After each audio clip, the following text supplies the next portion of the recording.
नमस्कार। स्कूल विद्यार्थी चैनल में आप सभी का बहुत बहुत स्वागत। मेरा नाम है सोनाली जाधव।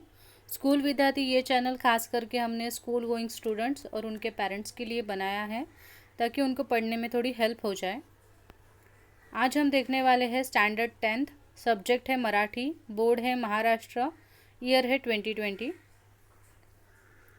मराठी व्याकरण अभी तक हमने क्या क्या पढ़ा है?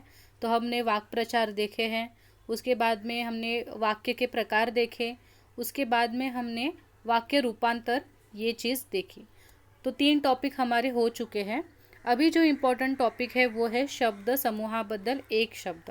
हाँ, तो मतलब समूहाबद्दल एक शब्द आपको लिखना होता है। तो ऐसा क्वेश्चन आपको 1 मार्क के लिए आने वाला है बोर्ड के एग्ज़ाम में। तो 1 मार्क के लिए हमें ये सब पढ़ना है। तो देखते हैं ये क्या है एक्चुअल में। शब्द समूहाबद्दल एक शब्द, इसका मतलब मैं आपको बताती हूँ पहले।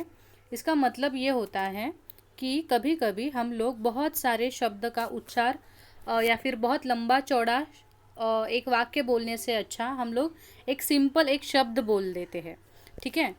फॉर एग्ज़ाम्पल, अगर मैं ऐसा बोलूँ कि मुझे स्कूल जाना है, ठीक है, तो स्कूल ये शब्द आपको बताता है कि स्कूल एक ऐसी जगह है जहाँ पे सब बच्चे बैठते हैं और पढ़ते लिखते हैं। पर यही चीज़ अगर मैं आपको हर बार ऐसे बताती रहूँगी कि मैं वहाँ जा रहा हूँ जहाँ पे पढ़ाई लिखाई होती है, तो ये बहुत लंबा चौड़ा सेंटेंस हो जाता है। तो इसके लिए हम उसको छोटे शब्द में बोलते हैं कि मैं पाठशाला जा रहा हूँ, मैं स्कूल जा रहा हूँ। तो ऐसे ही शब्द यहाँ पे आपको याद रखने हैं कि बड़ा सेंटेंस की वजह मतलब जो बड़ा सेंटेंस है उसको न बोलने के लिए हम उसके रिप्लेसमेंट में एक छोटा शब्द बोलते हैं। वही होता है कि शब्द के समूह के बदले हम सिर्फ एक ही शब्द बोलते हैं। ठीक है। आई होप आपका बेसिक कॉन्सेप्ट क्लियर हो गया होगा कि ये चीज़ क्या है एक्चुअल में। इसके बाद हम लोग एक एक देखेंगे। इस वीडियो में मैंने आपके 20 क्वेश्चंस यहाँ पे कवर किए। ठीक है। पहला देखिए, लहान मुलांना झोपवण्यासाठी गायले जाणारे गाणे, ऐसे आपको आ सकता है। ठीक है। तो छोटे बच्चों को सुलाने के लिए उनकी जो माँ होती है वो गाना गाती है, जिसको हम लोग हिंदी में लोरी बोलते हैं। ओके, उसको मराठी में बोलते हैं अंगाई गीत। अंगाई गीत। ठीक आहे। लहान मुलांना झोपवण्यासाठी गायलं जाणारं जे गाणं असतं तिला आपण एका शब्दात काय म्हणतो? अंगाई गीत म्हणतो। ठीक आहे। आपण असं बोलत नाही ना की अरे ते गाणं लहान मुलांना झोपवायला गातात ते गाणं, असं आपण नाही म्हणत। आपण काय म्हणतो? अगं तुला अंगाई गीत येतं का? तू ते गाशील का? असं आपण म्हणतो। ठीक आहे। सो मराठी मुलांना समजलेलं आहे शब्दसमूहाबद्दल एक शब्द म्हणजेच काय? खूप लांबलचक वाक्य बोलण्याऐवजी आपण एक शब्द बोलतो आणि समोरच्याला त्याचा अर्थसुद्धा कळतो, त्याला म्हणतात शब्दसमूहाबद्दल एक शब्द। सेकंड जी गोष्ट आहे, लग्नात देण्याची भेट, मतलब शादी में जो हम लोग गिफ्ट्स देते हैं उनको क्या बोलते हैं मराठी में? तो अहेर बोलते हैं। ओके, अहेर। ओके, ओरिजिनल शब्द अहेर ही है, पर अभी हम लोग बहुत सारे लोग आहेर बोलते हैं। तो आहेर एक्चुअली नहीं है, ओरिजिनल अहेर ऐसा ही शब्द है, पर वो आ बोल के अभी ज़्यादा करके आहेर बोलने लगे हैं। ठीक है। सो ही गोष्ट लक्षात ठेवा। लग्नात आपण ज्या काही भेटवस्तू नवऱ्याला किंवा नवरीला देतो त्यांना अहेर म्हणतात। भरपूर पत्रिकांमध्ये लग्नपत्रिकात लिहिलेलं असतं अहेर आणू नका। ठीक आहे। पण बहुतेक ठिकाणी आता अहेरचं आहेर झाले, भरपूर जण आहेरच म्हणतात। ठीक है। सो शादी में देने वाले जो गिफ्ट होते हैं उनको एक सेंटेंस में एक शब्द में हम लोग अहेर बोलेंगे। 2 चीज़ हमारी यहाँ पे कवर हो चुकी है, एक तो बच्चों के गाने को अंगाई गीत और दूसरा जो है वो अहेर। नेक्स्ट देखिए, कमी आयुष्य असलेला म्हणजे ज्याचं आयुष्य कमी आहे त्याला आपण म्हणतो अल्पायुषी किंवा अल्पायु। ठीक है, दोनों शब्द। जिसका आयुष्य मतलब जिसका जीवन काल कम है, ठीक है, उसको हम लोग बोलते हैं अल्पायुषी। फॉर एग्जाम्पल, किसी को कोई बीमारी है तो हमें पता चलता है कि बहुत कम टाइम के लिए वो जीने वाला है, तो हम लोग ऐसे बोलते हैं कि अल्पायुषी है, मतलब कम टाइम के लिए उसने पृथ्वी पे जन्म लिया था, ऐसे। 3 शब्द आपण इथे केलेले आहेत। मुलांना झोपवण्यासाठी गीत अंगाई गीत, लग्नात देण्याची भेट अहेर, तिसरा आहे आयुष्य कमी असलेल्याला म्हणतो आपण अल्पायुष्य आणि अल्पायु। ओके, ह्या ज्या गोष्टी आहेत आणि हे जे शब्दसमूहाबद्दल एक शब्द आहे ते तुम्ही असं टाईमपास करता करता ऐकून ऐकून लक्षात ठेवा. ही गोष्ट जर तुम्ही पाठांतराला बसलात तर तुम्ही किती कराल, कारण शब्दसमूहांबद्दल अर्थ भरपूर आहेत, असे शब्द भरपूर आहेत. आणि आपल्याला असं काही टिपिकल नाही सांगितलं की बाबा एवढं ते एवढंच फक्त येणार आहे, कुठूनही शब्द विचारले जाऊ शकतात. त्यामुळे पाठांतर करू नका, असं ऐकून ऐकून कानावर सतत ते तुमच्या आपोआप लक्षात राहील, कारण ते प्रश्न उत्तर नाही आहे तुम्हाला रट्टा मारायला. ठीक आहे. पुढे आहे दूसऱ्याच्या ताब्यात असलेला, मतलब जिस पे दूसरों का कंट्रोल है. हाँ, ताब्यात यानी कि क्या, ताबा का मतलब होता है कंट्रोल. अंकिला मी दास तुझा में भी अंकित ये शब्द आया है. मतलब अगर कोई इंसान पे दूसरे का कंट्रोल है तो उसको बोला जाता है अंकित. ठीक आहे. अंकित याचा अर्थ होतो इथे इथे आपल्याला अंकित, बघा अंकित या शब्दाचे भरपूर अर्थ होतात, पण दुसऱ्याच्या ताब्यात असलेला असं जर तुम्हाला शब्दसमूह दिला तर तुम्हाला तिथे अंकित असं लिहायचं आहे. ठीक आहे. अंकित याचा अर्थ आत्ता आपल्याला लक्षात ठेवायचं की दुसऱ्याच्या जो कंट्रोलमध्ये आहे, ताब्यामध्ये आहे, त्याला अंकित म्हणतात. 5वा आहे ज्याला कधीच म्हातारपण आणि मरण येत नाही. ठीक आहे. असा माणूस जो म्हातारा सुद्धा होत नाही आणि त्याला मरण सुद्धा येत नाही, तर त्याला म्हणतात अजरामर. काय म्हणतात? अजरामर. ठीक है. जो कभी बूढ़ा भी नहीं होता और जो कभी मरता भी नहीं है उसको बोला जाता है अजरामर. ठीक है. पुढे आहे पारसी लोकांचे प्रार्थनास्थळ. जैसे कि हिंदू होते हैं, मुस्लिम होते हैं, बुद्धिस्ट लोग होते हैं, वैसे पारसी लोग भी होते हैं. ठीक है. तो उनका जो भगवान का मंदिर है उस मंदिर को क्या बोला जाता है? अग्यारी बोला जाता है. क्या बोला जाता है? अग्यारी. ठीक आहे. मराठी मुलांनी पण लक्षात ठेवा, जसं आपल्या आपली जे देऊळ आहेत, मंदिर आहेत, त्यांना आपण देऊळ म्हणतो. मुस्लिम लोकांची जे देऊळ आहेत त्याला आपण मस्जिद म्हणतो. ख्रिश्चन लोकांच्या देवळांना आपण चर्च म्हणतो. तसंच पारशी लोकसुद्धा असतात आणि पारशी लोकांच्या देवळांना अग्यारी असं म्हटलं जातं. ठीक आहे. पुढे जाऊया आपण 7वा प्रश्न. कोणाचाही आधार नसलेला, मतलब जिसको किसी का सपोर्ट नहीं है, आधार यानी सपोर्ट नहीं है, उसको बोला जाता है अनाथ. ये आपने सुना होगा. वो अनाथ बच्चा है, मतलब जिसको किसी का सपोर्ट नहीं है, जिसके माता पिता नहीं है. ठीक है. नेक्स्ट है ज्याला मरण नाही असा, अमर. मतलब जिसको मृत्यु नहीं है वो, उसको क्या बोलते हैं हम लोग? अमर बोलते हैं. और ऊपर हमने क्या पढ़ा था? अजरामर. मतलब उसको मृत्यु तो नहीं ही है पर वो बूढ़ा भी नहीं होगा कभी. ठीक है. यहाँ पे क्या, यहाँ पे एक ही चीज़ बोली है कि उसको मृत्यु नहीं है पर वो बूढ़ा यहाँ पे हो रहा है. ठीक है. ये दोनों चीज़ समझिए आप. अजरामर किसको बोला जाता है और अमर किसको बोला जाता है? अमर यानी कि जिसको मृत्यु नहीं है पर वो बूढ़ा हो सकता है पर मरेगा नहीं. मराठी मुलांना पण कळालेलं आहे की अजरामर अशा माणसाला म्हणतात की जो कधी म्हातारा सुद्धा होत नाही आणि त्याला मरण सुद्धा येत नाही. आणि अमर म्हणजे तो जिवंत राहतो, त्याला मरण नसतं, पण तो त्याचं वय वाढत राहतं, तो म्हातारा होत राहतो असं. पुढे आहे पाऊस न पडणे, म्हणजेच काय शब्द आपण त्याला बोलतो? अनावृष्टी झाली आहे. ओके. भरपूर जणांना याच्यात कन्फ्यूज एवढे असतात की अनावृष्टी म्हणजे त्यांना असं वाटतं भरपूर पाऊस पडलाय. ओके. तर हे चुकीचं आहे. अनावृष्टीचा अर्थ होतो दुष्काळ पडणे किंवा पाऊस न पडणे. ठीक है. अनावृष्टि का मतलब क्या होता है? बारिश बिल्कुल नहीं आती है, सब जगह जो सूखा पड़ जाता है उसको बोलते हैं अनावृष्टि, एक शब्द में. 10वां बघूया आपण. अगदी पूर्वीपासून राहणारे. ठीक है. बहुत पहले से जो रहने वाले लोग हैं उनको क्या बोला जाता है? उनको बोला जाता है आदिवासी. आदि मतलब बहुत पहले काल से, वासी मतलब जो वास करते, निवास करते हैं, जो पहले से निवासी है उनको आदिवासी कहा जाता है. जे पहिल्यापासून निवास करतात, जे पहिल्यापासून राहिले त्यांना आदिवासी आपण म्हणतो. पुढे 11वा आकाशातील ताऱ्यांचा पट्टा. आकाश में जो तारे यानी कि जो स्टार्स है उनका एक पट्टा होता है. पट्टा मतलब क्या? उनका एक ग्रुप होता है. ठीक है. तो उसको बोला जाता है आकाशगंगा. मिल्की वे जैसे हम लोग बोलते हैं, तो आकाशगंगा, आकाशातील ताऱ्यांचा पट्टा.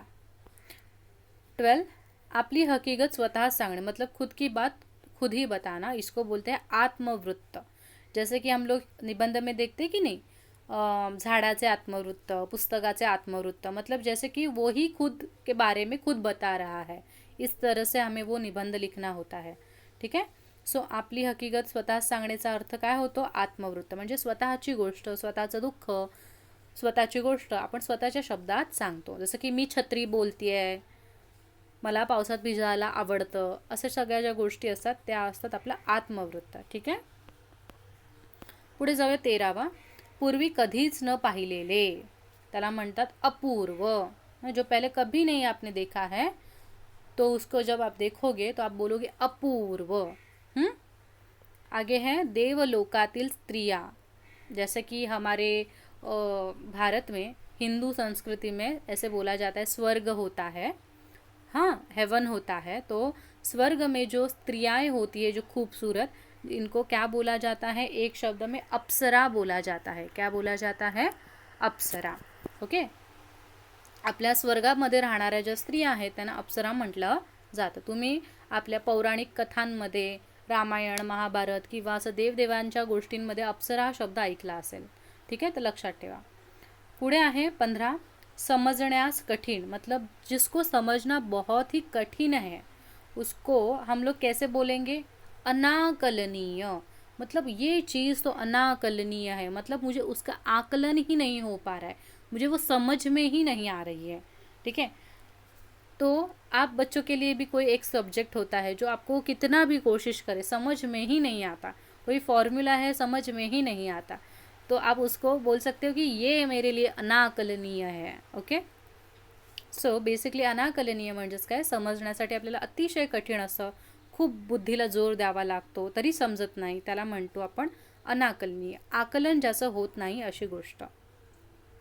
आकलन म्हणजे समजणे आणि न समजणे म्हणजे अनाकलनीय. 16वा, ज्याची तुलना करता येणार नाही, अतुलनीय. जिसकी तुलना आप नहीं कर सकते, जिसका कंपैरिजन आप किसी के साथ कर नहीं सकते, उसको अतुलनीय बोलते हैं. मतलब जिसको तोला मोला नहीं जाता किसी के साथ. ठीक है, अतुलनीय, ज्याची कधीच आपण तुलना करू शकत नाही. नेक्स्ट आहे, ज्याला कधीच जिंकता येणार नाही किंवा ज्याचा कधीच पराभव करू शकणार नाही. हो, मतलब ऐसा व्यक्ति जिसको कभी कोई जीत नहीं सकता और वो कभी वो जो इंसान है वो कभी हार नहीं सकता, उसको क्या बोला जाता है, अजिंक्य. ठीक है. अजिंक्य मतलब उसको कभी भी जीता नहीं जा सकता. जैसे कि हमारे महाराष्ट्र में बहुत सारे ऐसे फोर्ट थे शिवाजी महाराज के कि जिनको कभी जीता नहीं जा सकता था, ऐसे वो उन्होंने बनाए थे, तो उसको बोलते हैं अजिंक्य. अजिंक्य मतलब जिसको कभी जीत नहीं सकते हम लोग. ठीक है, या फिर जिसको कभी हम लोग हरा नहीं सकते. मराठीत कळलेलं आहे. ज्याला आपल्याला कधी जिंकता येणार नाही त्याला आपण अजिंक्य म्हणतो. काही काही मुलांची नावं असतात बघा, अजिंक्य. अजिंक्य म्हणजे असं की ज्याला कधीच हरवता येत नाही. ठीक आहे, किंवा ज्याला आपण कधी पूर्णपणे जिंकू शकत नाही, अशी अजिंक्य गोष्ट असते ती. 18वा आहे अविनाशी. सॉरी, उत्तर सांगितलं पहिलं. कधीही नाश न पावणारे म्हणजेच अविनाशी, मतलब जिसका कभी भी नाश नहीं होता वो होता है अविनाशी. सोपं आहे. 19 आहे, ज्याची किंमतच होऊ शकणार नाही. ठीक आहे, ज्याला आपण व्हॅल्यू म्हणजे आपण किंमत देऊ शकणार नाही अशी जी गोष्ट आहे तिला आपण बोलतो अमूल्य किंवा अनमोल.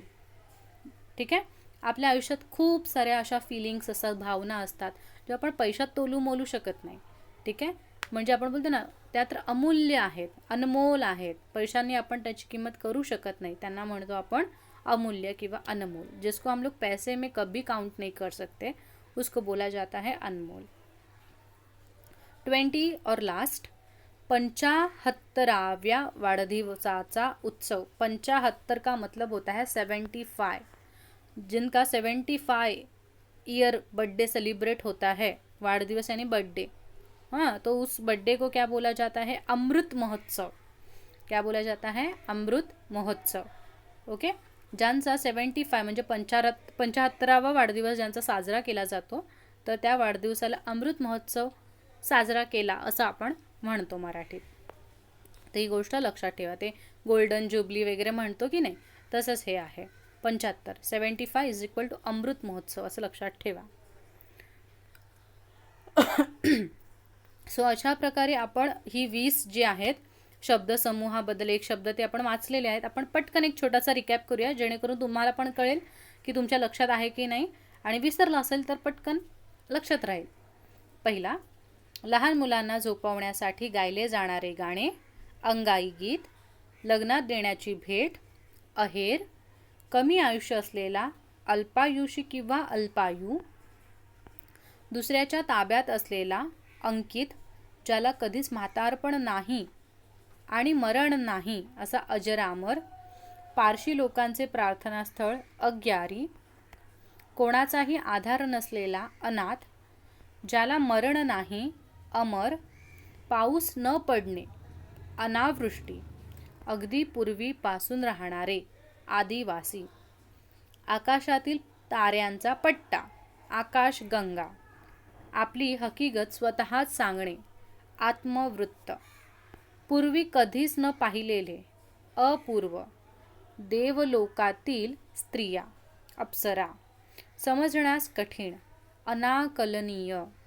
ज्याची तुलना करता येणार नाही अतुलनीय, ज्याला कधीच जिंकता येणार नाही किंवा ज्याचा कधीच पराभव होऊ शकणार नाही अजिंक्य, कधीही नाश न पावणारे अविनाशी, ज्याची किंमत होऊ शकणार नाही अमूल्य किंवा अनमोल.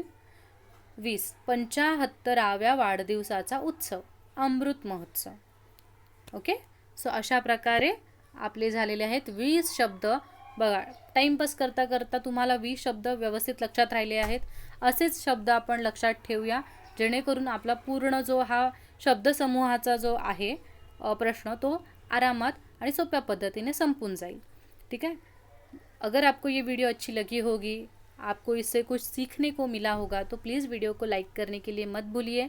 चैनल को जिन्होंने अभी तक सब्सक्राइब नहीं किया है और बेल आइकॉन को नहीं क्लिक किया है, उनको प्लीज़ रिक्वेस्ट है कि आप वो दोनों चीज़ें करिए, क्योंकि उसी की वजह से आपको मेरे नए वीडियो का नोटिफिकेशन आता है.